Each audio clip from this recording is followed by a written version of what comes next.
فرزند زہرا یہ حالات برے ہیں۔ کاشانہ بصیرت ایک ایسا مکمل یوٹیوب چینل جس پر محروم بصارت کے لیے بالخصوص اور تمام افراد کے لیے بالعموم سینکڑوں کی تعداد میں اسلامی کتب دستیاب ہیں۔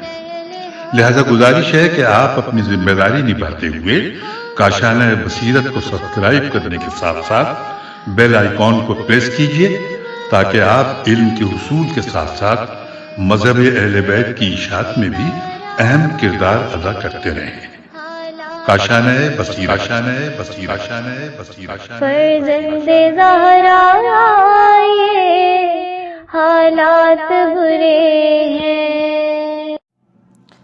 بسم اللہ الرحمن الرحیم۔ السلام علیکم۔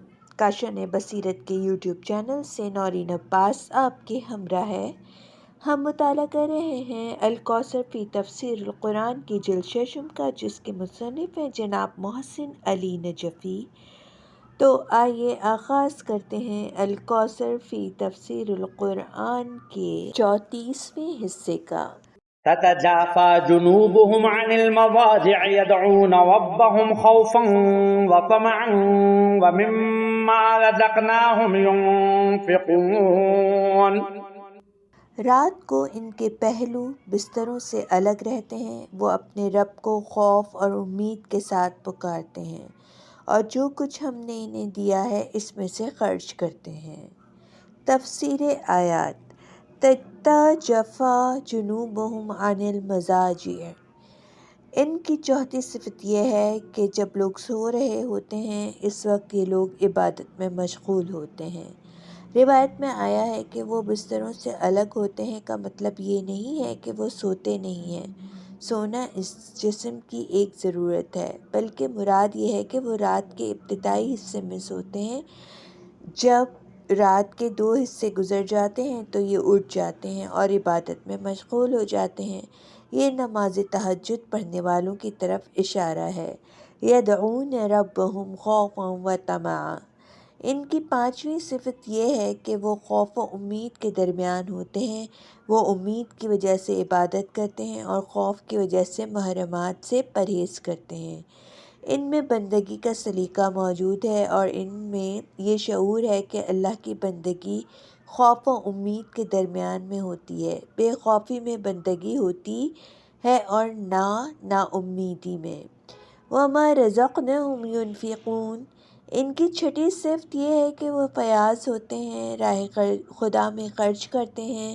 چنانچہ رسول کریم صلی اللہ علیہ وآلہ وسلم کی ایک حدیث میں مومن کے 20 اوصاف بیان فرماتے ہوئے فرمایا، رہبان باللیل اسد بالنہار، وہ رات کے عابد اور دن کے شیر ہوتے ہیں۔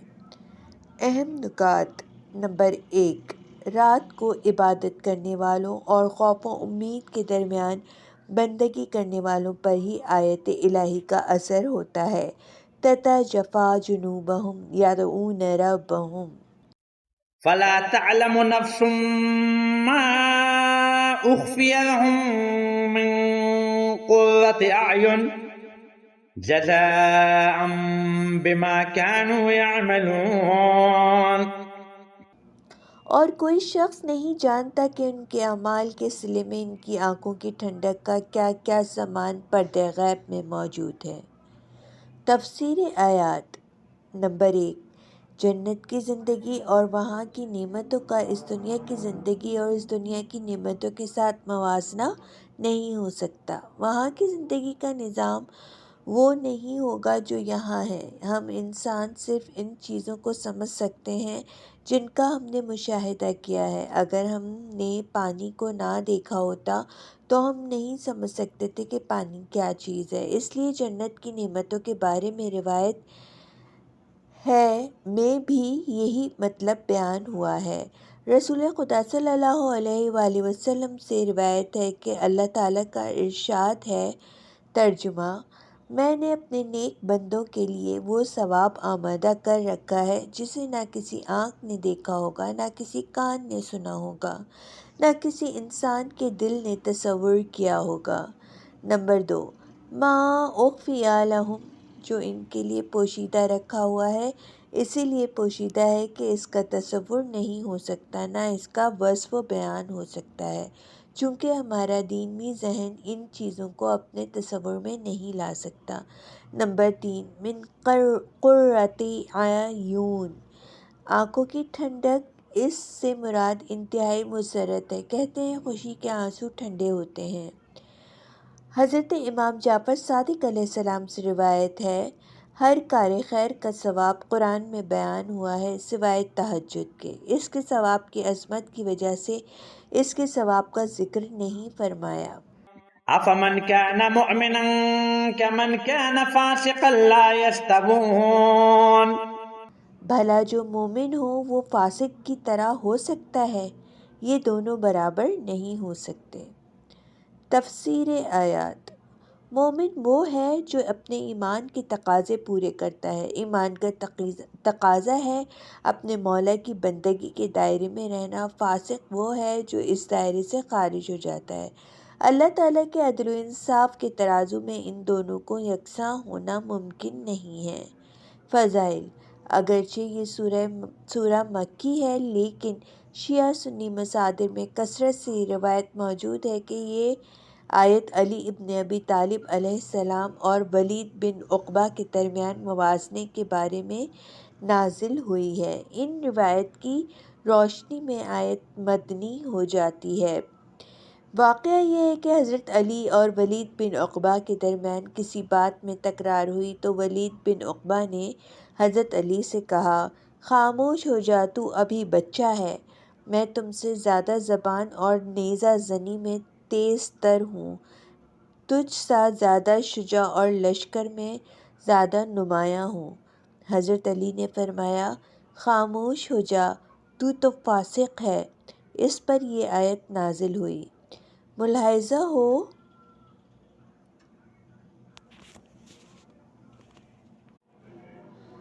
بغوی معالم التنزیل، نووی مراج اللبیت، ابن عطیہ المحرر، بغدادی لباب التاویل، صلب الکشف البیان، میبدی کشف الاسرار، زمخشری، الکشاف، واحدی اسباب النزول، حسکانی شواہد التنزیل، ابن جوزی زاد المسیر، آلوسی روح البیان، قرطبی الجامع الحکام القرآن، طبری جامع البیان، مظہری تفسیر مظہری، ابن کثیر تفسیر القرآن، سمرقندی بحر العلوم، اندلسی البحر المحیط، مقاتل التفسیر۔ اس روایت کی اسناد و طرق کی تفصیل کے لیے ملاحظہ ہو حواشی تفسیر شواہد التنزیل، مطبوعہ وزارت ارشاد اسلامی ایران۔ واضح رہے یہ ولید بن عقبہ ہے جس کے خلاف یہ آیت نازل ہوئی۔ ان جاءکم فاسق بنبأ فتبینوا، اگر کوئی فاسق تمہارے پاس کوئی خبر لے کر آئے تو تم تحقیق کر لیا کرو۔ جب ولید کو بنی مستلق کی طرف زکوٰۃ کی وصولی کے لیے بھیجا گیا تو اس نے رسول اللہ صلی اللہ علیہ وآلہ وسلم کو یہ غلط خبر دی کہ بنی مستلق مرتد ہو گئے اور زکوٰۃ دینے سے منکر ہیں، جس پر یہ آیت نازل ہوئی جس میں ولید کو فاسق کہا ہے۔ ابن عبد البر نے کہا ہے، قرآنی علوم کے حامل لوگوں میں اس بات میں کوئی اختلاف نہیں کہ آیا ان جاءکم فاسق ولید کے بارے میں نازل ہوئی۔ یہی ولید ہے کہ جب یہ کوفے کا گورنر تھا تو شراب پی کر صبح کی نماز 4 رکعت پڑھائی اور کہا مزید پڑھاؤں، اور محراب میں شراب کی الٹی کی۔ اسی ولید سے حضرت امام حسن نے فرمایا، ترجمہ: تو علی کو دشت نام کیسے دے رہا ہے جبکہ علی کو اللہ نے 10 آیات میں مومن اور تجھے فاسق کہا ہے؟ اہم نکات: نمبر 1، مومن اور فاسق میں امتیاز کرنا ضروری ہے کہ ان دونوں کو برابر سمجھنا قرآنی تعلیمات کے خلاف ہے۔ افمن کان مؤمنا أما الذين آمنوا وعملوا الصالحات فلهم جنات المأوى نزلا بما كانوا يعملون۔ مگر جو ایمان لائے اور نیک عمل کرتے رہے ان کے لیے جنتوں کی قیام گاہیں ہیں، یہ ضیافت ان اعمال کا صلہ ہے جو وہ انجام دیا کرتے تھے۔ تفسیر آیات: سابقہ آیت میں ایک کلیہ بیان فرمایا کہ مومن اور فاسق برابر نہیں ہو سکتے۔ اس کے بعد مومن اور فاسق کے بارے میں تفصیل کا بیان ہے۔ جو لوگ ایمان کے ساتھ عمل صالح بجا لاتے ہیں ان کی ضیافت جنت المأویٰ میں ہوگی۔ جنت میں کئی جنتیں ہیں جنہیں مختلف ناموں سے یاد کیا گیا ہے: جنت الفردوس، جنت عدن، جنت النعیم اور خصوصی طور پر جنت المأوی کا ذکر ہے جو سدرۃ المنتہا کے پاس ہے۔ عند سدرۃ المنتہا عندہا جنت المأویٰ، سدرۃ المنتہا کے پاس جس کے پاس ہی جنت المأویٰ ہے۔ حضرت علی سے روایت ہے، ترجمہ: تم یقین اور تقوی کو اپناؤ، یہ دونوں تمہیں جنت المأویٰ پہنچانے والے ہیں۔ وَأَمَّا الَّذِينَ فَسَقُوا فَمَأْوَاهُمُ النَّارُ كُلَّمَا أَرَادُوا أَن يَخْرُجُوا مِنْهَا أُعِيدُوا فِيهَا وَقِيلَ لَهُمْ ذُوقُوا عَذَابَ النَّارِ الَّذِي كُنْتُمْ بِهِ تُكَذِّبُونَ۔ لیکن جنہوں نے نافرمانی کی ان کی جائے بازگشت آتش ہے، جب بھی وہ اس سے نکلنا چاہیں گے اس میں لوٹا دیے جائیں گے اور ان سے کہا جائے گا اس آتش کا عذاب چکھو جس کی تم تکذیب کرتے تھے۔ تفسیر آیات: نمبر 1، اس آیت سے فسق کی نوعیت معلوم ہوتی ہے کہ یہ فسق ایمان کے مقابلے میں کفر کی حد تک ہے، اسی لیے ایسے فاسقوں کے لیے جہنم کا عذاب ابدی ہے۔ نمبر 2، کلما ارادوا ان یخرجوا، اس جملے سے معلوم ہوا کہ وہ عذاب میں ہمیشہ رہیں گے۔ نمبر 3، وقیل لہم ذوقوا، ان سے کہا جائے گا آتش کا مزہ چکھو، اس میں عذاب کے ساتھ ان کی اہانت بھی ہے۔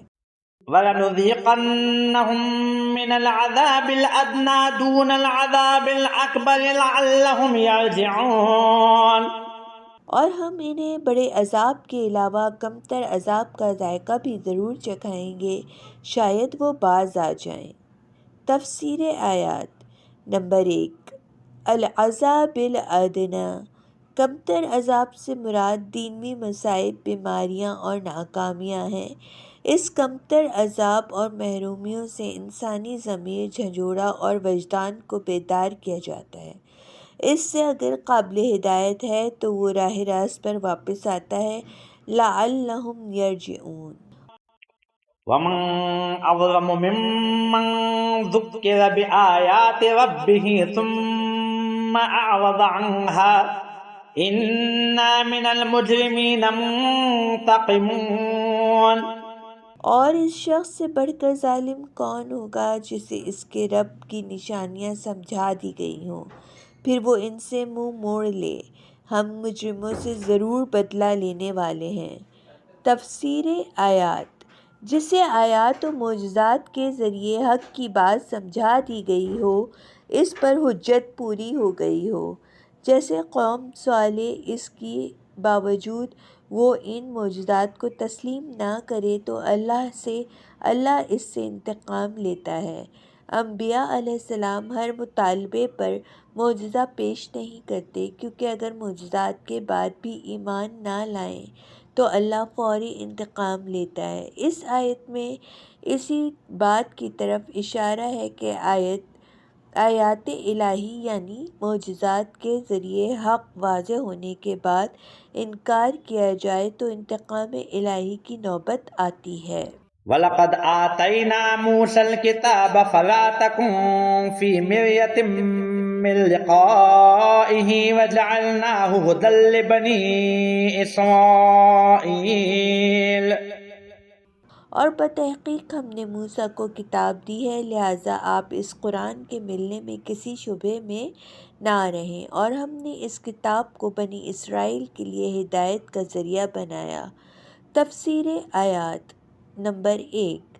فَلَا تَكُن مِّن مِّرْيَةٍ مِّن لِقَائِهِ، یہ قرآن کا طرز خطاب ہے کہ جسے بہت زیادہ اہمیت دینا مقصود ہو، وہاں خطاب براہ راست اپنے رسول سے ہوتا ہے اور بتانا دوسروں کو مقصود ہوتا ہے۔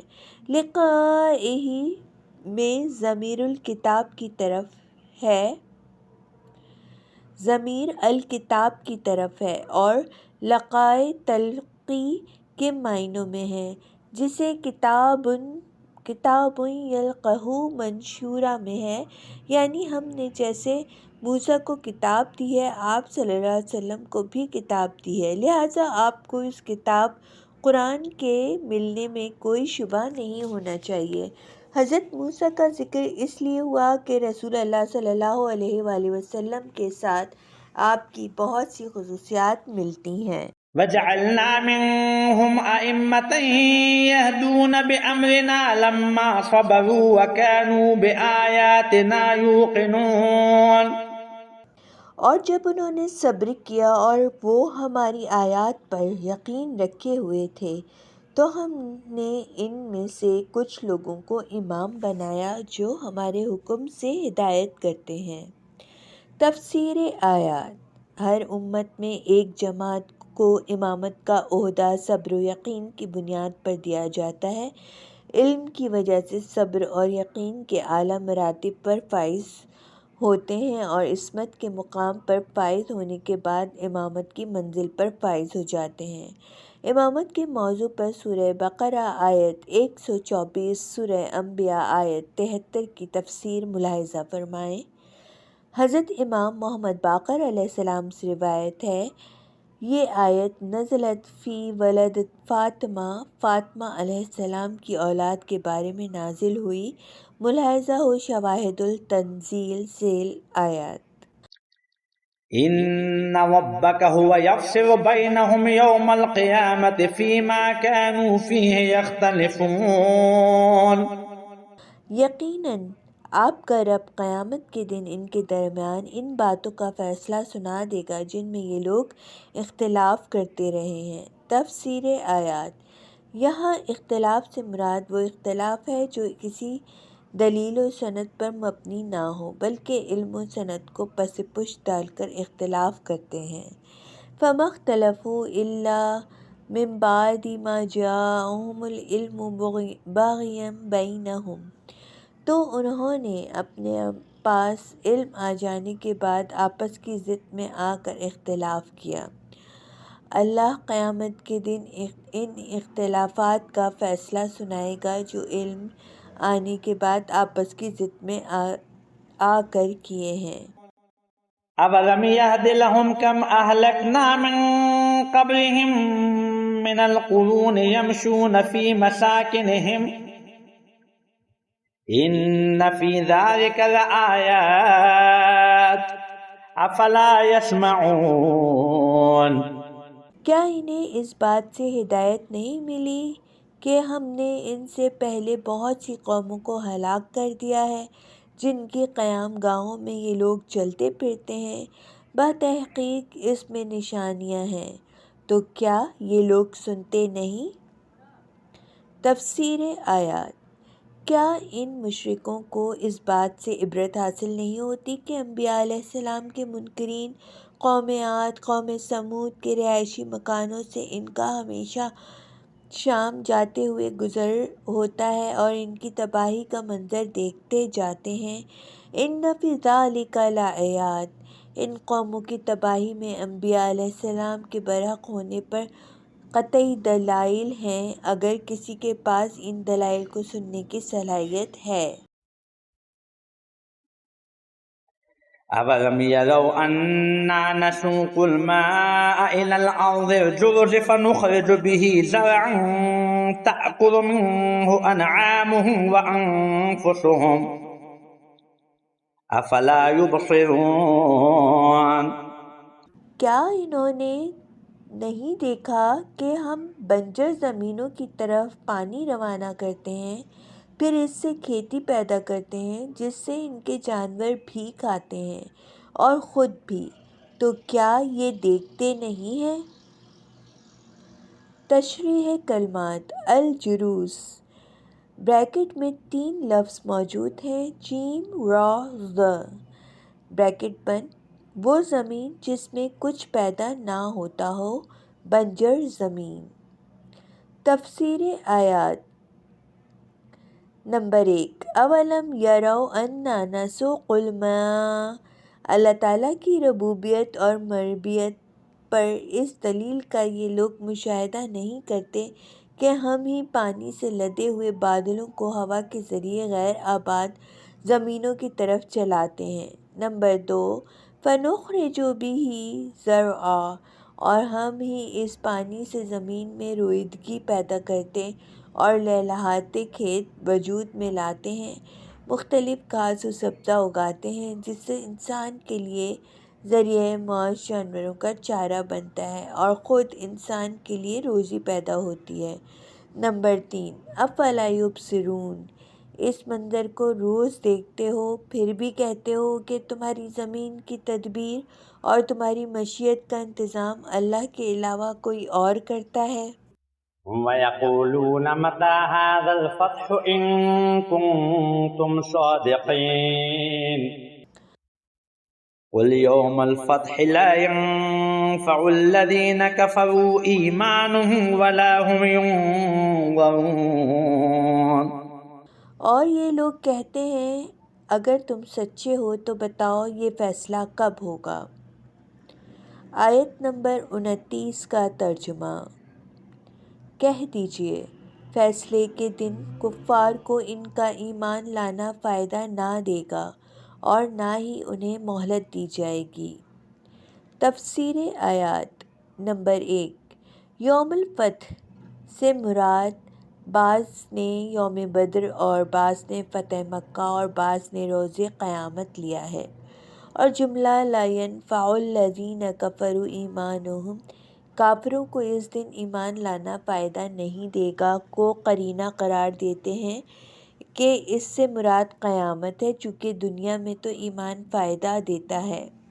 یوم الفتح سے مراد فتح مکہ لینے کی صورت میں بعض ایمان سے مراد امان لیتے ہیں کہ فتح مکہ کے بعد ملنے والی امان انہیں عذاب سے نہیں بچا سکتی، اور بعض یہ لکھتے ہیں کہ فتح مکہ کے موقع پر جو لوگ قتل ہو گئے ہیں ان کے لیے ان کا ایمان فائدہ نہیں دیتا، جیسا کہ فرعون کا ایمان اس کے لیے فائدہ مند نہیں رہا تھا جب وہ غرق ہو رہا تھا۔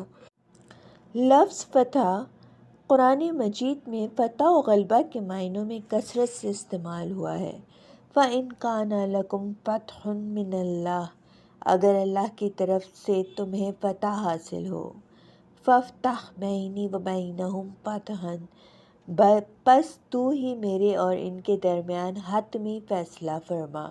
مسلمان جب مشرکین کی طرف سے ظلم و ستم سہتے تھے تو اس وقت اللہ کی طرف سے ملنے والی فتح و نصرت اور غلبہ کا ذکر کیا کرتے تھے، اور قرآن بھی ہمیشہ انہیں گزشتہ اقوام کے انجام بد اور انبیاء علیہ السلام کی فتح و نصرت کی خبریں بھی اسی غرض سے سناتا رہا ہے۔ تو مشرکین مسلمانوں سے تمسخر کے طور پر کہا کرتے تھے: متی ھذا الفتح، یہ فتح جس کی تم روز ہمیں دھمکی دیتے رہتے ہو کب آنے والی ہے؟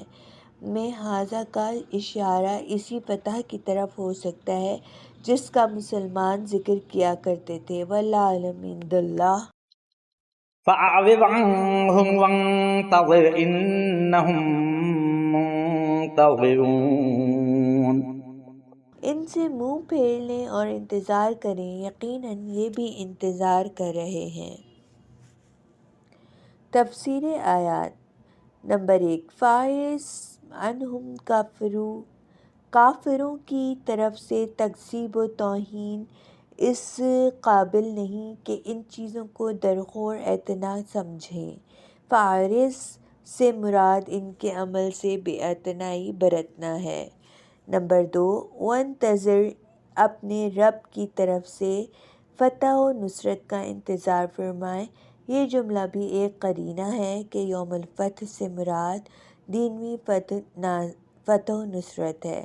نمبر 3، انہم منتظرون، یہ مشرکین بھی آپ کی ناکامی کا انتظار کر رہے ہیں یا یہ لوگ عذاب قیامت کے انتظار میں ہیں۔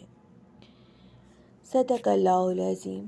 اور سامعین، مجھے امید ہے کہ آپ لوگ اس سے مستفید ہوئے ہوں گے اور اس کو آپ تک پہنچانے میں مجھ سے اگر کوئی غلطی ہو گئی ہو تو میں معافی کی طلبگار ہوں اور دعاؤں کی طلبگار۔ اللہ حافظ۔